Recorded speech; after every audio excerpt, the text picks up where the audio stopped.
Hi everyone, I'm Amanda, one of the founders and tutors of the amazing online course Antenatal Wisdom.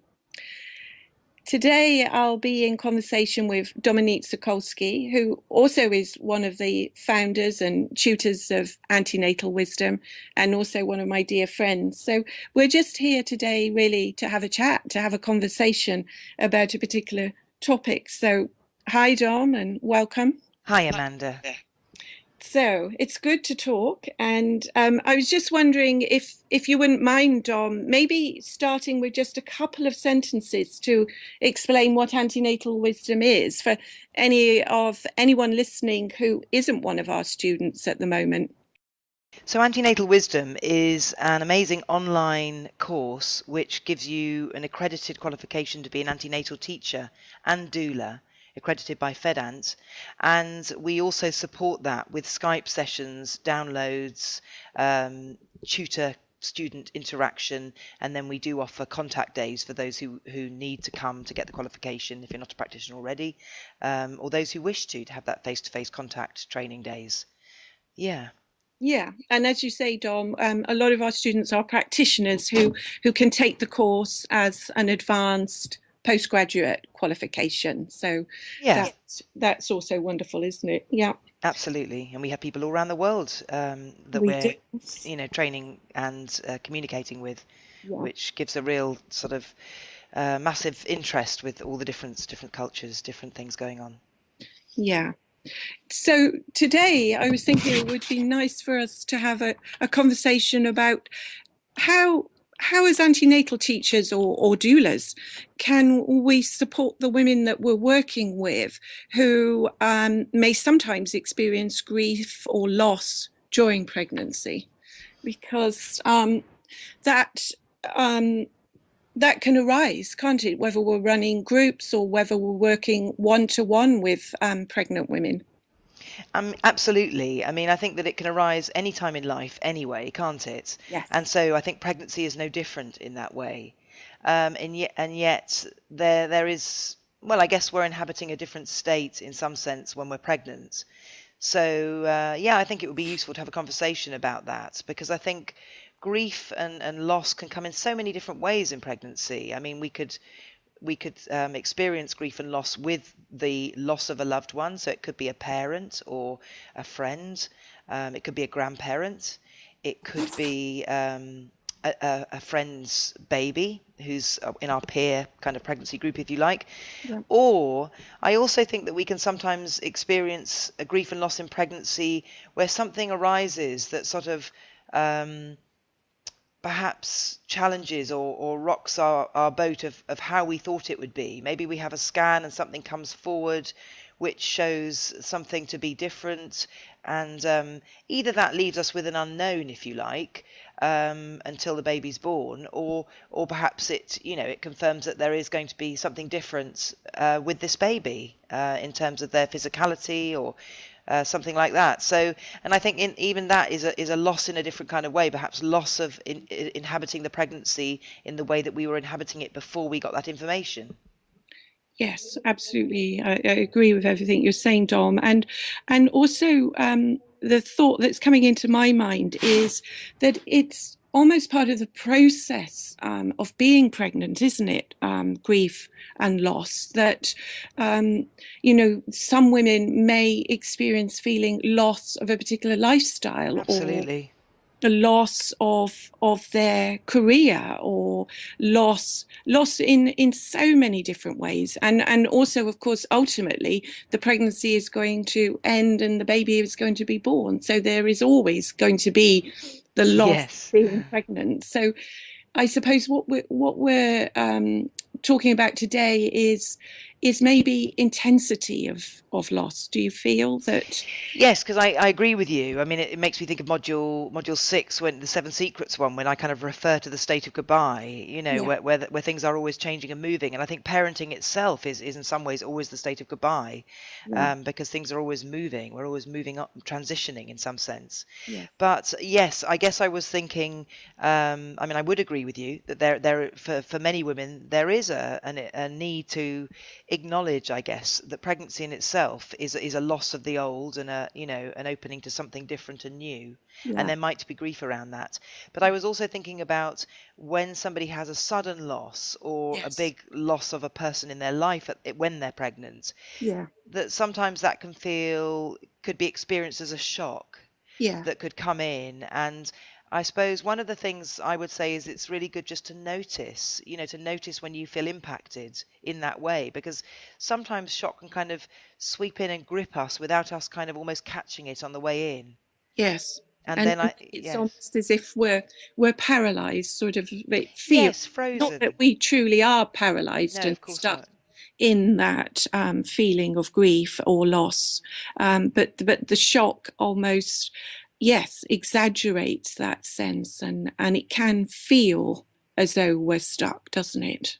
Yes, and I think that it can feel that it's hard in that place of sort of paralysis, as you say, to kind of connect with yourself, Yeah. to really go inside and find that safe place inside of you that is always there. It's just that Yes. sometimes we lose connection to it. And also, I would like to include the baby in that, and put the Exactly. baby in that circle, because sometimes I Yes. think we can sort of lose connection to the baby without even realizing it, because we're sort of a little bit pushed. It's almost like being pushed outside of yourself, isn't it? That's right, and that's where the role, if you like, of the antenatal teacher or doula can be of such assistance to the woman, isn't it? In both just being that gentle, kind, loving presence that offers acceptance, if you like, for the experience the woman is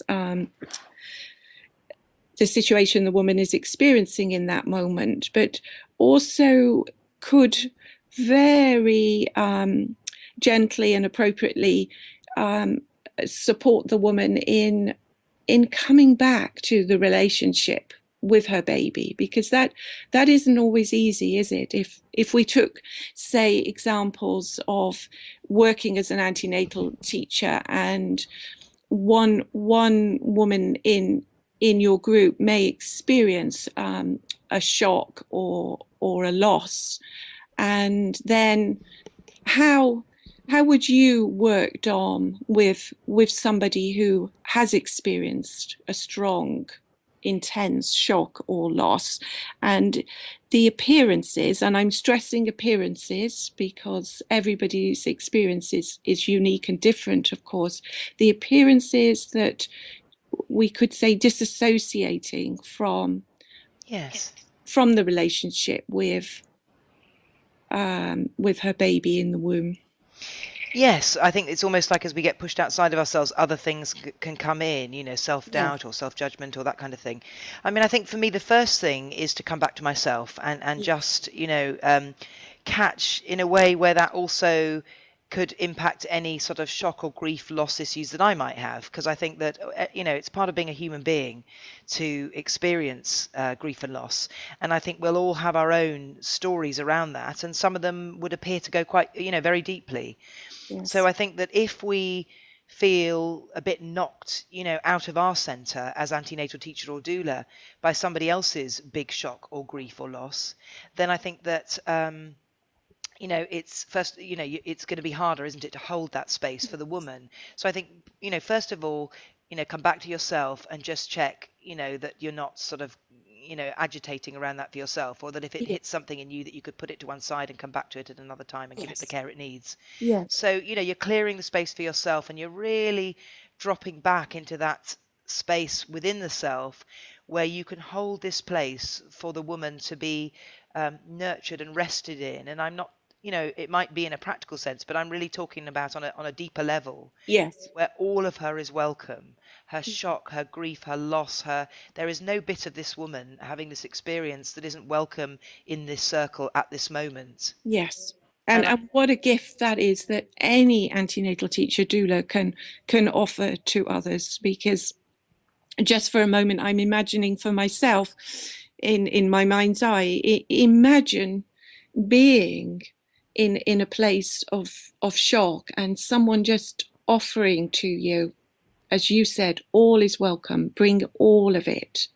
to this circle, to this practitioner room, to wherever you're working with this particular woman, that bring it all.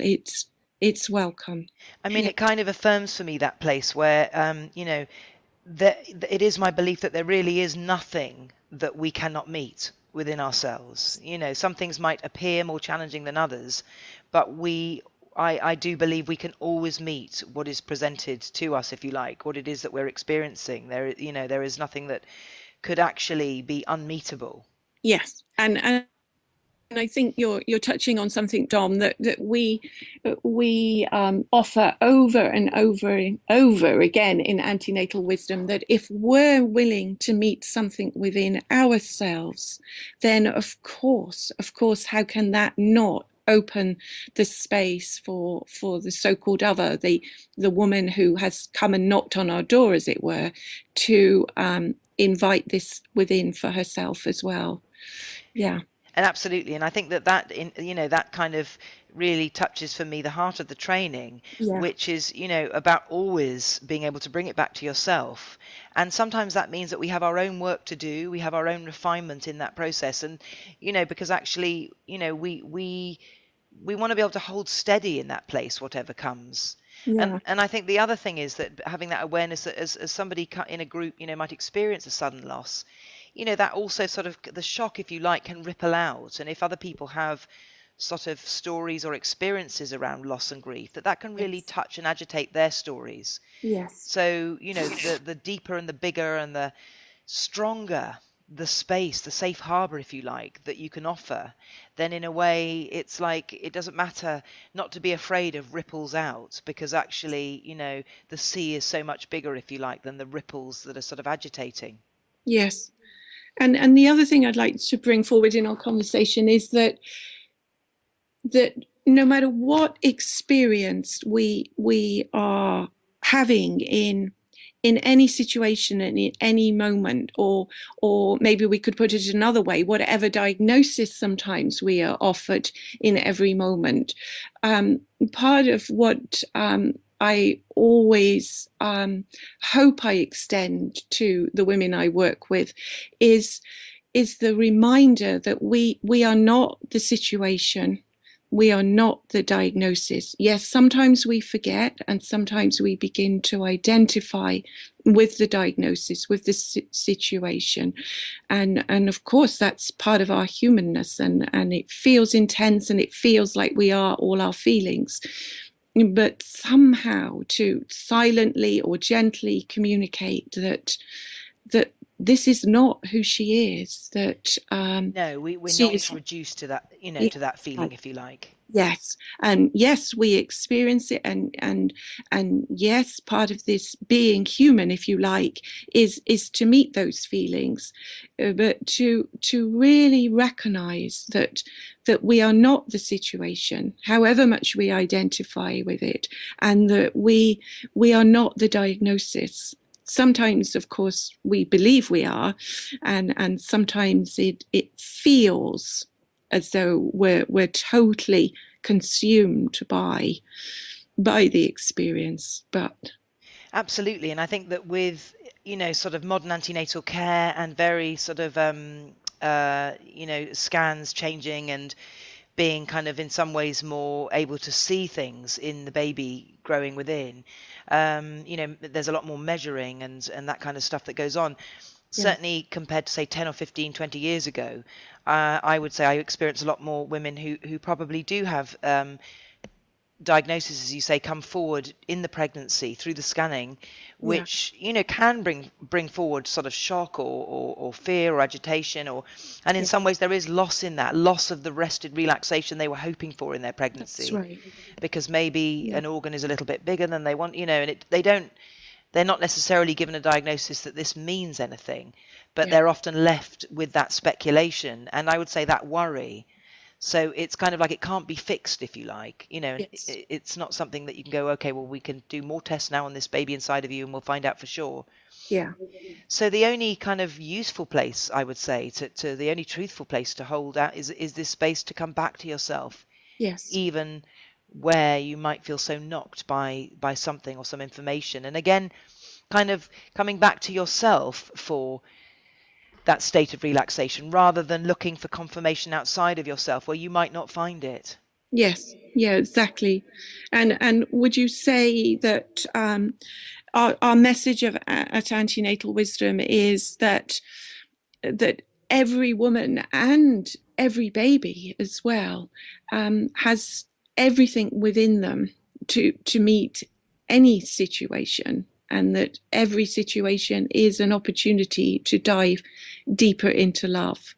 And of course, we're never saying that is easy. Sometimes that may be easy, but for most of us, in this experience of being human, there are intensities at different times. But that is something that I truly hope we communicate through antenatal wisdom, that everybody walking on this earth has that existence within them to meet whatever situation comes forward. Yes, and I think that gives the possibility of something bigger in a way. Yes. And also some relaxation, and I'm not talking about that in a sort of flippant way, but in a very profound level. Yes. There's one more thing, Dom, that I'd like to bring into our conversation and ask you what you feel about this. Sometimes when women experience grief or loss during pregnancy, a lot of it appears that a lot of the attention is directed towards the baby, if you like, that the baby may suffer through this, that what are they doing to their baby, and they may feel intensely guilty about the particular experience that they believe the baby may be having in the womb. And of course, there's a lot of information out there now in the world about our experience within the womb. And when both of us have trained in that arena of perinatal psychology. And of course, as with everything in this world, it can either be used to increase guilt, or it can be used as a doorway to discover something far deeper and loving than we could ever have imagined. So absolutely. I mean, I think being being a human being, being a baby, being born, I think all of that is a very heroic journey in a human sense. And yet, I would absolutely agree with you that, all the perinatal kind of psychology stuff is not about, taking the mother to a place of guilt or blame or. Yeah. And I think that for me, the key in all of that is actually the relationship, the communication. Yes. And we do a lot of stuff in antenatal wisdom around communication, really, because I think that, of course, the whole of the arena of pregnancy and birth and postpartum is a relational journey between mother and child, mother, father, child, mother, partner, child, I think I think for me, it's about communicating. It's not about making this kind of, squeaky clean, endlessly sort of safe environment for the baby, because it sometimes might be that, and it sometimes might not feel like that. And we also can't define another human being's experience. I think that's very much their own journey to discover that for themselves. But I think that if there's communication there, a loving communication, which asks the mother to be able to put her own stuff in a way to one side, her guilt or her blame or her need for things to be perfect, and to be in communication with this other human being, and stay a loving presence, whatever is going on, So I think that's it. Exactly. Yes. And I'd just like to offer a little tool that I often use in my work with pregnant women. If the mother, I mean, this is just really praising what Dominique's just said, but if the mother offers to the baby what it is that she is yearning to know within herself. So, for example, if she's experienced loss or grief within pregnancy and is having this, what we could call guilt thought, that she's harming her baby in some way, one of the things that I know, both of us, Dom, would be encouraging the mother to communicate with the baby is that the baby has done nothing wrong, and that the baby is completely loved lovable and capable of loving others. And yet, if we just tweak that into giving and receiving, in the sense that the mother offers this to the child so she discovers for herself that this is what she will receive as well, then both of them are included in this reassurance that nobody has done anything wrong, and that they are both completely loved and lovable and capable of loving others. Yes, I think that's beautiful. And I think, yes, that's wonderful. Thank you, Amanda. So maybe this is there any more that what's coming into my thoughts is you and I often both Rumi, Dom. Yes. And a particular poem of Rumi's that I offered to a client last week, I think it was, actually, for her to go and look it up and have a read of it, is The Guest House. So and that's the poem, I'm sure you remember, Dom, Yes. where Rumi is just suggesting we open all the doors and all the windows, and in this state of being human, and say welcome to everything that yes, everything that knocks on our door. Yes. So maybe some of you listening may want to look up Rumi's poem, The Guest House. Yes, thank you. So it's been great chatting, Dom, as always. Yes, I've enjoyed it.